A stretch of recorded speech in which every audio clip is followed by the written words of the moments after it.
um trecho bem simples. Evangelho segundo escreveu Lucas, capítulo de número 7. Lucas, lá no capítulo 7. É um texto simples, com certeza você já ouviu esta palavra. Ajude o seu irmão a encontrar. Se ele não trouxe Bíblia, chame ele para ler com você. Os obreiros me auxiliem aí, por favor, com o povo, para que todos nós possamos partilhar da palavra de Deus nessa noite. Evangelho segundo escreveu Lucas. Lucas que era médico, era um doutor, né? Lucas capítulo de número 7. Vamos ler versículo 11 a seguir. Lucas 7, versículo de número 11 em diante. Posso ler? Quem já encontrou, diga amém. Amém. Aconteceu pouco depois ir ele à cidade chamada Naim. Com ele ia muito dos seus discípulos, com uma grande multidão. Quando chegou perto da porta da cidade, eis que levava um defunto, filho único de sua mãe, que era viúva, e com ela ia uma grande multidão da cidade. E vendo-as o Senhor, moveu-se de íntima compaixão por ela e disse-lhe: não chores. Chegando-se, tocou o esquife. Os que levavam pararam e disse: jovem, eu te digo, levanta-te. E o defunto assentou-se e começou a falar, e o entregou à sua mãe. E de todos se apoderou o temor, glorificava a Deus, dizendo: grande profeta se levantou entre nós, Deus visitou o seu povo.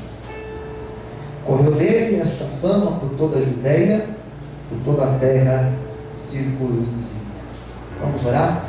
Com os olhos fechados agora. Senhor Deus e Pai, fala conosco nesta noite de hoje. Acabamos de ler o texto. Pedimos, ó Pai, revela o mais íntimo, o mais profundo do coração dos teus filhos. Pois estamos aqui, Senhor, sedentos, prontos para ouvir tua voz. Nos abençoe, em nome de Jesus, amém. E graças a Deus, você pode desocupar a sua mão, aplaudir o Senhor esta noite. Amém.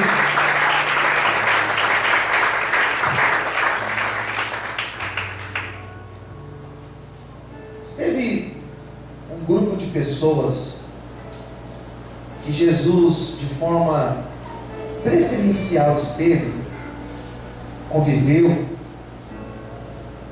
Era um grupo de pessoas excluídas, viúvas, pobres, estrangeiros, samaritanos, pessoas com a índole duvidosa, ladrões, prostitutas, pessoas que eram excluídas do meio. Jesus sempre esteve com esses. Jesus sempre esteve com esses. E sempre quando esteve com esses, Ele esteve disposto a proporcionar a estes uma vida diferente da vida que eles estavam levando. Isso se chama encontro com Deus. O encontro com Deus nada mais é do que uma mudança de vida. Nós andávamos por aqui e nós tivemos encontro com Deus, e nossa vida mudou. Nós vivíamos desta maneira, tivemos um encontro com Deus, e a nossa história foi transformada. Então essa história, essa ideia de transformação de vida, transformação de história, ela está muito presente dentro do Evangelho. E isso se chama testemunho. Alguém que estava numa situação, num estado, e teve a sua vida mudada. O Evangelho é isso, uma mudança de vida. O Evangelho verdadeiro leva a pessoa a uma conversão. E o que é a conversão? Uma mudança de rumo, de rota, de caminho, de estrada, de rua, de postura. Então Jesus sempre teve de forma preferencial com esses grupos excluídos da sua época. Uma outra ideia que nós percebemos nesse texto é que esse texto, o milagre ocorre, o encontro ou milagre, ele ocorre de forma ao inverso. Por que é ao inverso? Deixa eu tentar explicar melhor para vocês. Geralmente as pessoas com problemas, elas recorriam até Jesus. Você já deve ter lido isso. De um paralítico que os amigos pegaram e levaram até Jesus. Conhecida a história como a história do paralítico de Cafarnaum. O leproso que clamou: Senhor, se quiseres pode me tornar limpo. Ele foi até o Senhor. O cego que clama. Geralmente essas pessoas tiveram esse encontro, essa mudança de vida, quando elas foram atrás do Senhor. Quem entendeu, diga amém. Quando elas saíram de um estado de paralisia e foram até o Senhor. Acontece muito isso, da pessoa com problema buscar ao Senhor. Isso é fato. Bater na porta de Deus quando está com um problema.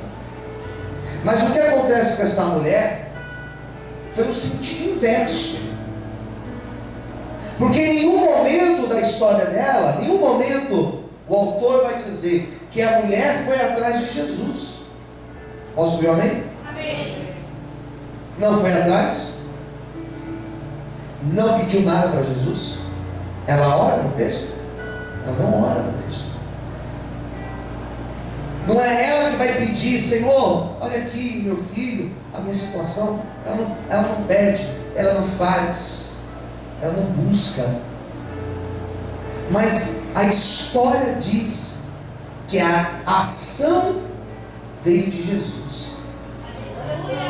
Foi o Senhor que foi com essa mulher, foi atrás dessa mulher, esteve com essa mulher. Existe uma implicação extremamente importante aí. Porque o Deus que eu vejo aqui nesse texto, a teologia que eu percebo nesse texto, é de um Jesus que, quando necessário, Ele tem a iniciativa de ir até a pessoa perdida, de ir até aquela pessoa necessitada. Você lê, por exemplo, as parábolas da ovelha perdida. É Ele que vai atrás da ovelha que se perdeu e encontra esta ovelha. O que eu consigo perceber nessa história e tentando trazer para o nosso momento é que existem fases na nossa vida, são fases que nós passamos, que nós ficamos como que sem reação, ficamos sem atitude, ficamos sem saber como agir, ficamos sem saber qual decisão tomar, ficamos sem saber se nós oramos ou não oramos, se buscamos ou não buscamos. Existem momentos na nossa vida que nós ficamos como esta mulher. Nós não fazemos, nós somos levados. Eu começo a imaginar a cena desta mulher indo para enterrar o seu filho. Eu imagino as pessoas conduzindo esta mulher e ajudando esta mulher, porque ela não tinha atitude, ela não sabia, ela não tinha como agir. E foi aí que o Senhor surge na história dela. Eu percebo que tem momentos que nós ficamos sem atitude, ficamos sem saber como agir, ficamos sem forças para orar, sem forças para buscar. Nesses momentos a ação virá do Senhor. Ele vai agir, Ele vai entrar com provisão, Ele vai ao encontro, Ele vai fazer a obra na nossa vida. Todos podem aplaudir e exaltar o Senhor. Aleluia.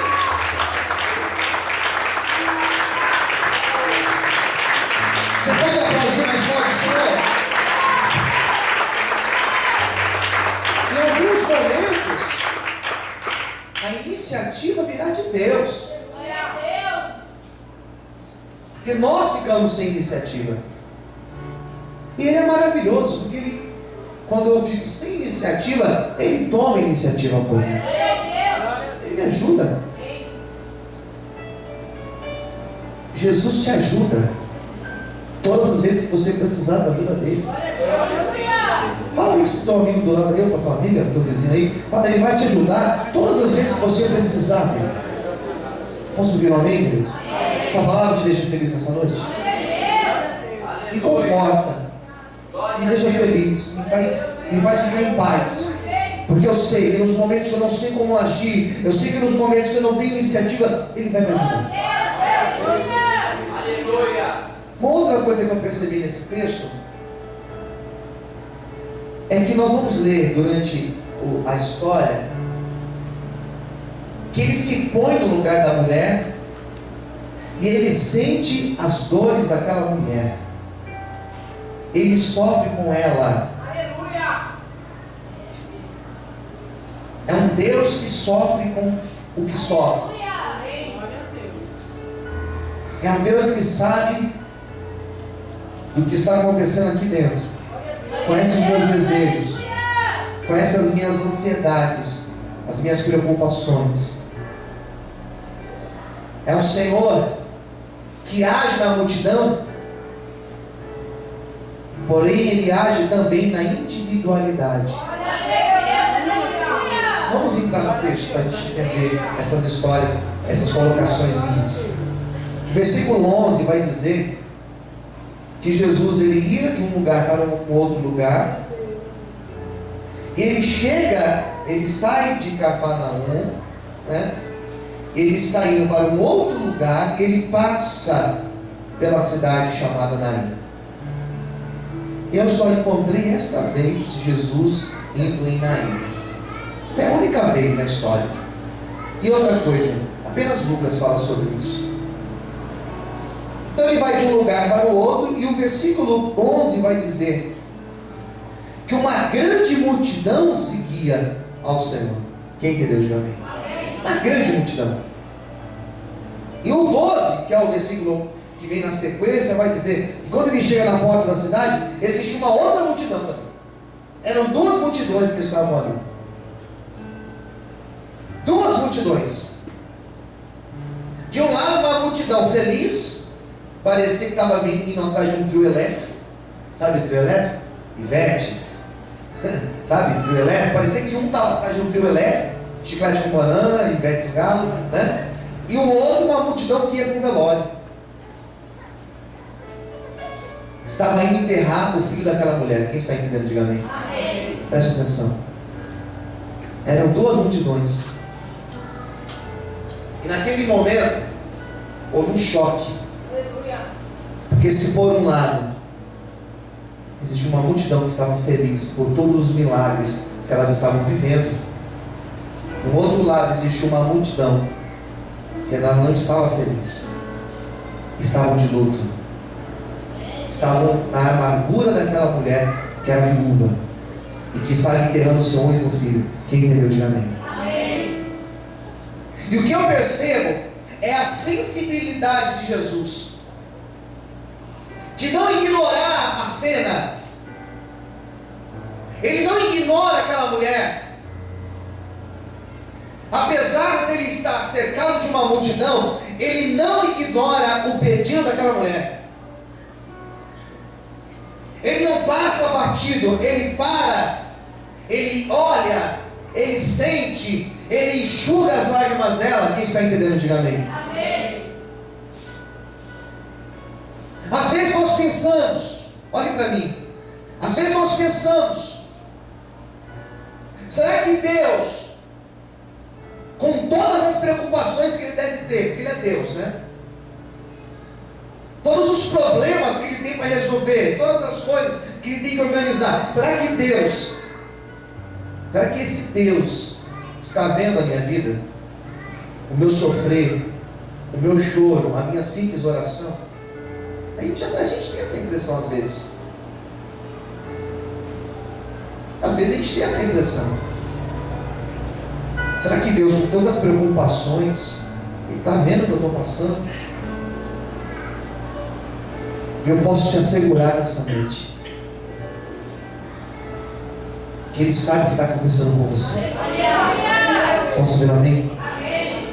Sabe o que está acontecendo com a tua vida.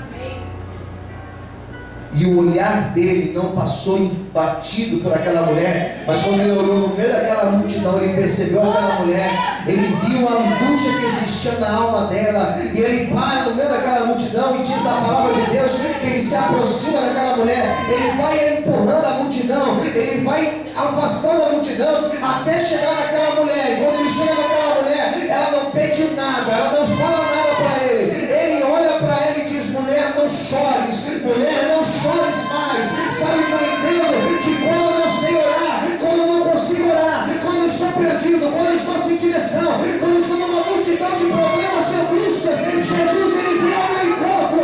E é isso que nessa noite você precisa entender. Ele está aqui, ele veio ao teu encontro para mudar a tua sorte, a tua história. Quantos podem aplaudir e exaltar a ele nessa noite? Aleluia!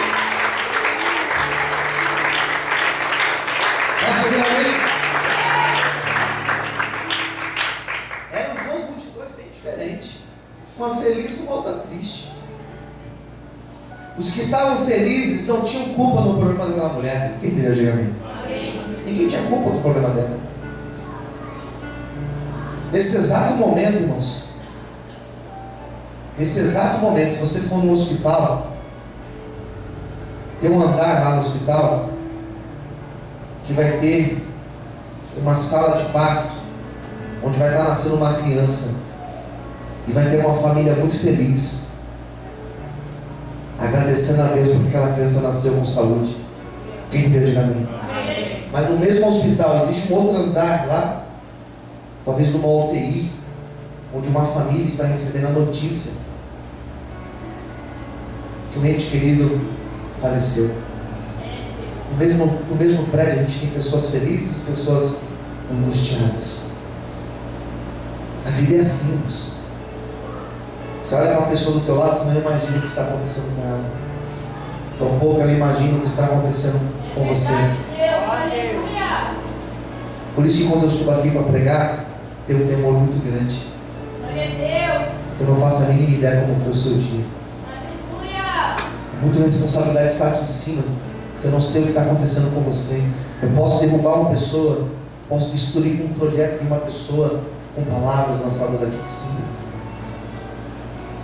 O Senhor, Ele foi muito sensível, porque Jesus, Ele é sensível ao nosso sofrimento. Ele sabe o que está acontecendo com você. Ele não ignora o teu sofrimento. Ele não ignora o teu sofrimento. Pode ser que o teu sofrimento hoje seja muito grande. Eu atendo pessoas durante o dia que me ligam chorando, porque às vezes o cachorro está doente e a pessoa está angustiada porque o cachorrinho vai morrer. E também me ligam pessoas dizendo que o pai vai morrer, que a mãe vai morrer, que o filho está morrendo. Sabe qual é a minha postura? Eu não posso ignorar o sofrimento de um e priorizar o outro. Eu tenho que orar pelos dois. Se eu, ser humano, frágil, fraco, cheio de falhas como eu sou, imagine Deus. Ele sabe do teu sofrimento. Talvez seja por causa de uma porta de emprego, talvez seja por causa de um problema que você está tendo com o seu carro, talvez seja por causa de um problema de saúde, talvez seja por causa de uma prova que você tem amanhã e também você não sabe como vai conseguir fazer essa prova. Não se preocupe, Jesus, Ele está sabendo, Ele está aqui, Ele está aqui para te ajudar. Quantos podem aplaudir e exaltar ao Senhor nessa noite? Aleluia.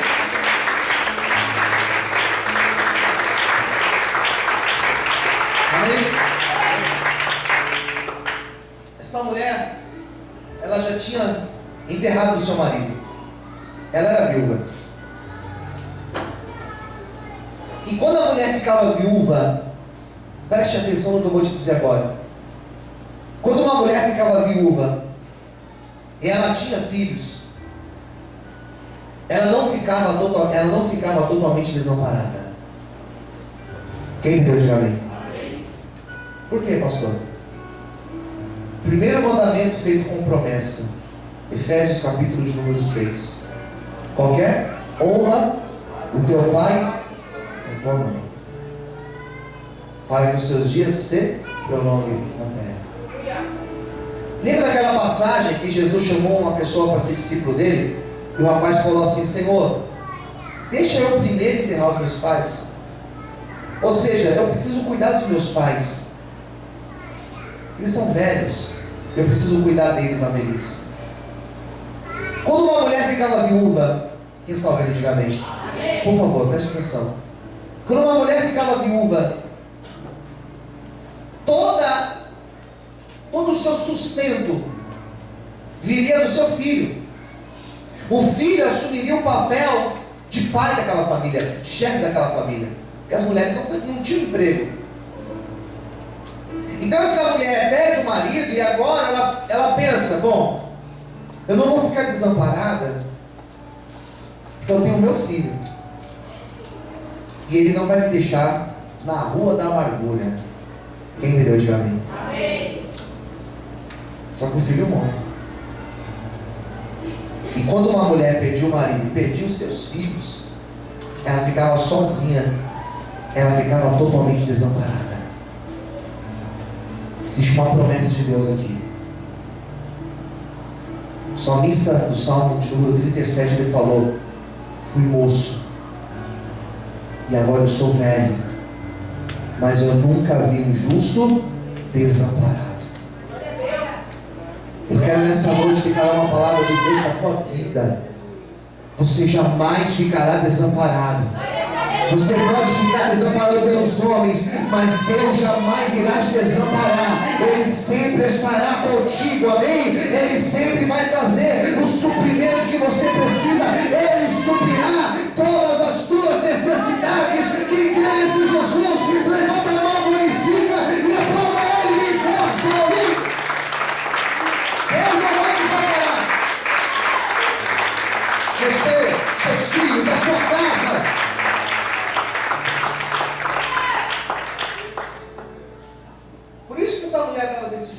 Perdeu tudo. Você sabe que algumas tradições, algumas culturas, o enterro, o dia da morte é motivo de festa. O enterro é motivo de festa. Se não me engano, os haitianos, quando morre um haitiano, eles fazem uma festa. Quando nasce, eles choram, que a vida é sofrimento. Quando morre, vai descansar. Então eles comemoram. Interessante, né? Diferente da nossa cultura. Ela ia enterrar o filho dela. Não tinha mais jeito, não tinha mais nada que se fazer. Ela já tinha feito o velório do filho, e agora tinha uma cova aberta esperando o filho dela para ser enterrado.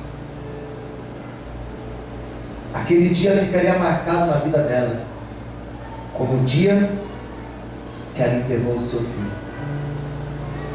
O dia que a vida deu uma rasteira nela. Porque você sabe que a lógica, qual que é a lógica? Os filhos enterrarem os seus? A lógica é essa. Apesar que hoje em dia tem muito pai enterrando os filhos de forma muito prematura. É triste. Ela toma uma rasteira porque ela enterrou o seu filho. E naquele dia Jesus veio para tirar a dor dela. Posso ouvir amém? Foi aí que ele aparece, na hora que ia chegar para o enterro. A cena nós conseguimos imaginar pelo texto. Olha como que vai falar aqui a palavra. Versículo 13 começa dizendo assim: olha, vendo-a o Senhor, quando o Senhor viu aquela mulher, moveu-se de íntima compaixão por ela e disse-lhe: não chores. Ele olha para aquela mulher e aquilo dói nele. Acontece às vezes de a gente estar assistindo um noticiário e você vê, não sei se foi ontem, foi hoje, acho que foi hoje, estava vendo uma notícia de um pai que o filho morreu. Aquele pai falava com as lágrimas nos olhos, assim, chorando. Oh, meu Deus, que dor desse pai, que dor. Você sente a dor. Quem concorda, diga amém. Ele sente a dor daquela mulher. E ele se aproxima dela e ele conforta aquela mulher. dizendo para ela: você não precisa chorar mais. Posso ouvir um amém? Ele está dizendo para ela: o choro cessou agora. O teu choro cessou agora, o teu sofrimento cessou agora, você sofreu já. Agora é o momento que eu vou mudar a tua sorte. O encontro com Jesus muda a sorte. O encontro com Jesus não basta no sofrimento. Por isso que nesta noite eu profetizo que o Senhor vai ter um encontro contigo e o sofrimento vai cessar. Quantos podem aplaudir essa vitória, Senhor, nessa noite? Aleluia!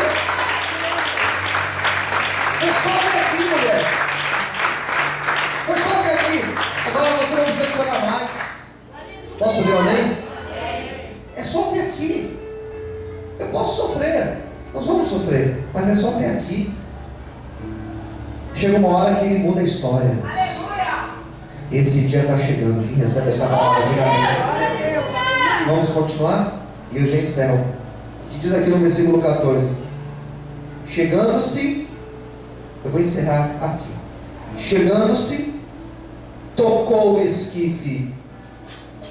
Os que estavam levando pararam. Ele tocou naquele caixão. Eu acredito que ele tocou no menino. Penso eu. Ele toca. E quando ele toca, ele lança uma palavra: jovem, te digo, levanta-te. Aleluia! Estava lá deitado lá, irmãos. A carne fria, né? Os órgãos tudo parado, sangue não circulava, oxigênio não entrava, não saía, estava ali, morto. Morto. Literalmente morto. Oh, Deus! Daí Jesus ele vem, e você sabe que para o judeu não pode tocar em nada morto. É um costume disso. E o texto vai falar que ele toca no esquife. Eu penso que ele toca no morto. É o que eu penso.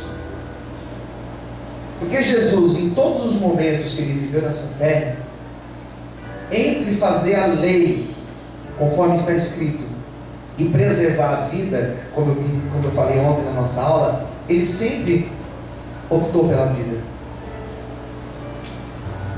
Independente daquilo que as pessoas iam dizer, independente se ele seria criticado por ter tocado em algo morto, ele não se importou com isso. Ele foi lá e ele tocou no morto. Posso ouvir amém? Amém. Ele toca em áreas da nossa vida que estão mortas. Ele toca em situações da nossa vida que já estão em descrédito. Ele toca em áreas da tua vida, independente se as pessoas vão achar, vão criticar, vão falar A ou B. Ele vai tocar nessa noite, e se tiver morto, ele vai trazer vida, e vida com abundância. Será que você pode aplaudir e exaltar o Senhor nessa noite? Aleluia! Não importa o que vão falar, se vão criticar, não importa. Eu vou tocar, e ele toca no menino. E ele lança uma palavra profética. Uma palavra profética foi lançada. Posso ouvir amém? Qual foi a única palavra que ele se refere? Ele fala para o menino. A única coisa que ele fala: levanta-te. O que ele fala? Levanta-te. Mais alto, o que ele fala? Levanta-te. É só isso. Foi só isso. E o menino que estava deitado lá, morto, na hora que ele falou, levanta-te, o espírito volta para o menino. A carne começa a aquecer. O coração começa a bombear o sangue. O oxigênio começa a retornar. Aquele menino que estava deitado, ele abre os olhos. Estava todo enfaixado. Começou a desenfaixar. E daqui a pouco o menino levanta e ele já está de pé. Acho que você não entendeu o mistério, mas deixa eu explicar melhor para você. Uma palavra e tudo mudou. Uma palavra e a vida veio. Uma palavra a restauração veio. Uma palavra o milagre aconteceu. Sabe aquilo que eu preciso? Sabe aquilo que você está precisando? Uma palavra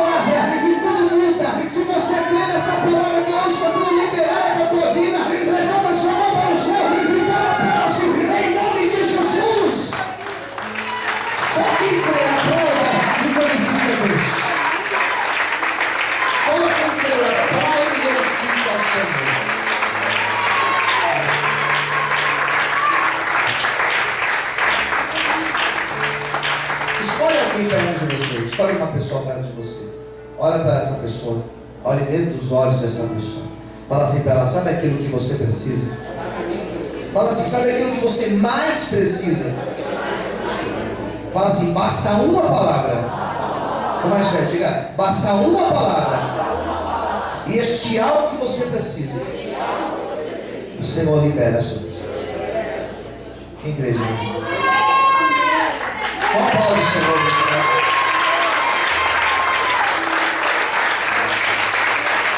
Posso ver?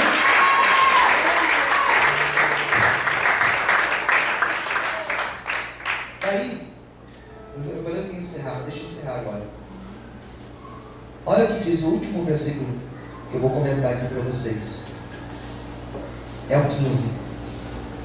E o defunto assentou-se, começou a falar. Daí diz assim na minha Bíblia, olha: e entregou a sua mãe.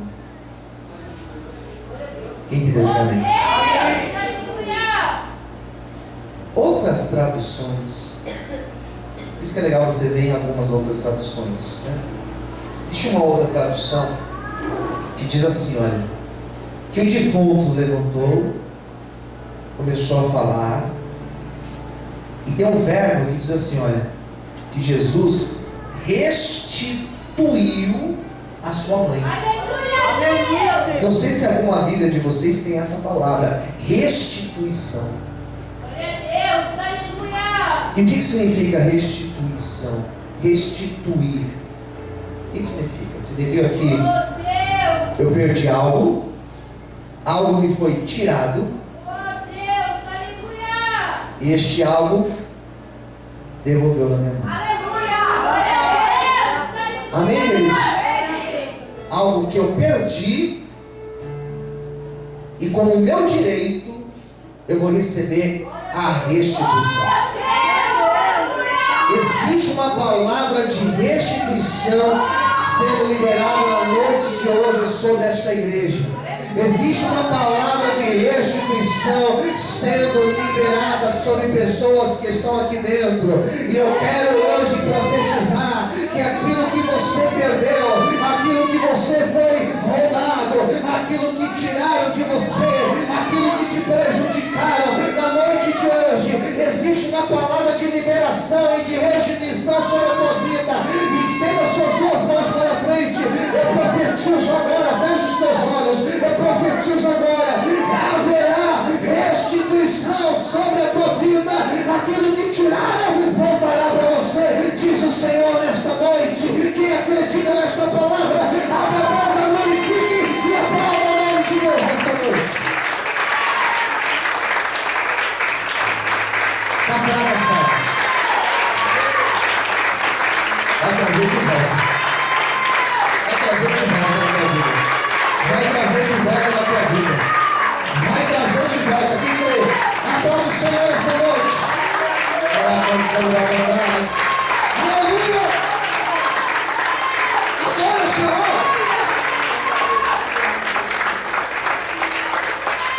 Posso ouvir alguém?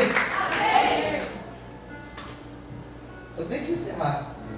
Mas olha aí, o último versículo. Último. E esta fama correu por toda. A sua fama correu por toda a terra.